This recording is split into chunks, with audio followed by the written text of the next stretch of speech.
do Guarani? Hino do Bugrão, meu caro Bolacha.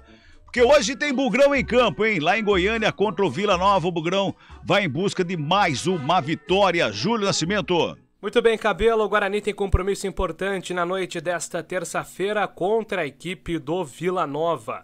Partida fora de casa e o camisa 10, Giovanni Augusto, que agora está emplacando uma sequência depois de um longo período machucado, projeta a partida contra o Tigre. Confronto direto, né? Mais uma final de campeonato pra gente. Do meu ponto de vista, acredito que vai ser o jogo mais difícil do ano, até porque a equipe do Vila vem numa crescente muito boa e jogando aí de casa eles são muito fortes, né? Então acho que a gente tem que ter essa humildade de reconhecer o momento do Vila e ir para esse jogo com os pés no chão, mas sabendo também da nossa responsabilidade e da nossa capacidade. Acredito que vai ser um grande jogo, se a gente conseguir entrar focado ali no início do jogo, a gente tem tudo para fazer mais um grande jogo fora de casa e, se Deus quiser, sair com a vitória. Giovanni Augusto também fala sobre a estratégia que será adotada pelo Guarani para tentar conquistar os 3 pontos nesta noite. Acho que o início do jogo é muito importante, a gente conseguir segurar a pressão do Vila Nova ali aos 15, 20 minutos do primeiro tempo. Depois do jogo fica mais igual, né? Onde a gente consegue também encaixar os nossos contra-ataques. Então acredito que os detalhes no início do jogo vão fazer total diferença e espero que a gente possa entrar concentrado para não ser surpreendido pela equipe do Vila. Muito bem, é a palavra do Giovanni Augusto, partida que ganha esse caráter decisivo, né, Cabela? Por ser um confronto direto, 2 times que estão na mesma condição de zona de rebaixamento, o Guarani com a grande possibilidade de, depois de 22 rodadas, deixar a zona de rebaixamento e respirar mais aliviado até a sequência desta rodada. Então, hoje, partida fora de casa, uma verdadeira final para o Guarani. Daqui a pouco eu explico qual deve ser a estratégia adotada pelo técnico Moser para enfrentar o Tigre de Alan. É exatamente aquilo que nós falávamos agora há pouco, né? Uma vitória hoje, o Guarani fica fora da zona de rebaixamento, pelo menos até amanhã, não é? Fica fora dessa zona de rebaixamento. Tem que entrar concentradíssimo para o jogo de hoje, não dá bobeira. Tem que pensar primeiramente em não tomar gols, né, Carlão? Aí depois vamos pensar na vitória, né? Principalmente nesses primeiros minutos, como o Giovanni Augusto disse. Apesar, Cabelo, que nas 2 últimas partidas fora de casa, em que o Guarani se viu diante de um grande público, se viu diante de uma atmosfera negativa para ele, né, contra a Ponte Preta e contra o Vasco, o Guarani foi bem.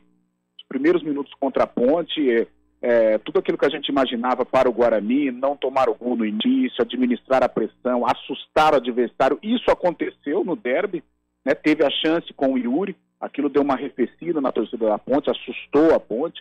O Vasco da Gama, nos primeiros minutos, conseguiu marcar o gol, mas o Guarani, logo em seguida de ter tomado o gol de pênalti do Nenê, conseguiu também equilibrar as ações e teve um bom comportamento, desperdiçando até boas possibilidades de conquistar o empate. Então, nessas 2 provas de fogo, embora os resultados não tenham sido os melhores para o Guarani, mas o desempenho da equipe, a maneira como a equipe encarou a pressão, foi uma maneira positiva, e hoje vai ser a mesma coisa. Talvez num jogo mais importante que os 2 que eu citei, porque hoje é um confronto direto. Contra a Ponte era um clássico, mas dentro da classificação não era muito um confronto direto. Contra o Vasco nem se fala, mas hoje é um duelo importantíssimo, que se o Guarani ganhar, pode já começar a encaminhar a sua permanência e já pode curtir parte do feriado de 7 de setembro fora da zona de rebaixamento. Agora a pergunta né, Júlio Nascimento, será que o técnico Mozart vai manter a formação que jogou contra o Sampaio Corrêa? Muito bem, Cabela, falando agora sobre o time projetado do Guarani, a primeira opção é a manutenção do time que venceu o Sampaio na última rodada, né? Nesse caso, o Guarani jogaria com Kozlinski, o Alvarino na lateral direita, às vezes fazendo uma função ali de terceiro zagueiro também, João Vitor, Derlan e Jamerson, Leandro Vilela, Rodrigo Andrade e Giovanni Augusto, Isaac, Júlio César e Yuri. As outras possibilidades, na lateral direita, o Diogo Matheus fica à disposição mais uma vez, ele já esteve no banco de reservas contra a equipe do Sampaio. No meio-campo, Rodrigo Andrade, se a comissão técnica entender que ele não está 100% fisicamente porque deixou o jogo contra o Sampaio reclamando de dores, ele será substituído pelo Matson. E no sistema ofensivo, são 2 vagas para 3 jogadores.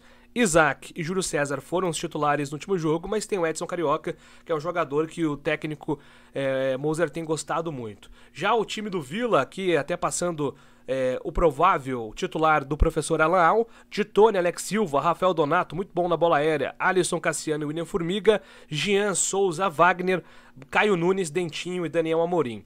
E na equipe de arbitragem, Cabelo, outro detalhe. Quem apita o jogo é Leandro Pedro Voaden, do Rio Grande do Sul, mas na bandeira 2 será o reencontro do Guarani com a Maíra Mostela Moreira. Quem é? Pra quem não se lembra, ela foi auxiliar envolvida na polêmica do jogo do ano passado contra o Vila Nova, 2-2 em Goiânia. Muita reclamação do Guarani, reclamação que foi parar até na CBF, e muitos entenderam que aqueles pontos seriam suficientes para colocar o Guarani numa situação diferente na reta final da Série B. O Guarani reclama muito desse jogo até hoje, e essa coincidência, a mesma auxiliar contra o mesmo adversário fora de casa, Cabela.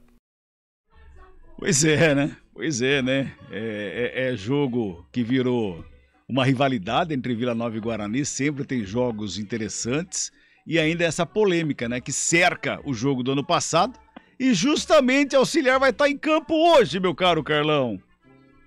A gente fala tanto em bom senso, né, Cabelo, em tantas situações, e principalmente no futebol, é bom senso para cá, bom senso para lá. Tinha até o bom senso, né, no início dos anos 2010, para discutir o calendário, algumas situações do futebol brasileiro. E ainda falta a CBF ou a comissão de arbitragem o famoso bom senso, né? Você não pode colocar auxiliar numa fogueira, numa fornalha dessa.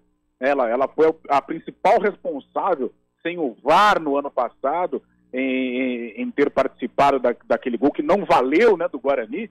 E hoje, num jogo tão decisivo como aquele, apesar do Guarani hoje viver uma outra situação, mas o clima de decisão é o mesmo de 2021, e você coloca a mesma personagem. É uma falta de bom senso. Fica complicado para a própria assistente e principalmente para o Guarani, para os envolvidos, né, os profissionais envolvidos nessa partida. Realmente faltou bom senso e muito para o pessoal da CBF ou para o pessoal da comissão de arbitragem. Muito bem, a partir das 9 da noite, eu estarei ao lado do Carlão, ao lado do Léo Toninho e também do Júlio Nascimento na transmissão de Guarani e Vila Nova, ou Vila Nova e Guarani, aqui no futebol da CBN Campinas, 9 da noite, horário marcado para a gente se encontrar para falar do jogão de bola de logo mais à noite. Lá na Polônia, o Brasil vence o segundo set, faz 2-0 sobre o Irã nas oitavas de final do Mundial de Vôlei Masculino. E lá na França, intervalo de jogo, Paris Saint-Germain 2-0 sobre a Juventus. Vamos pro intervalo e a gente volta já. CBN Esportes Campinas.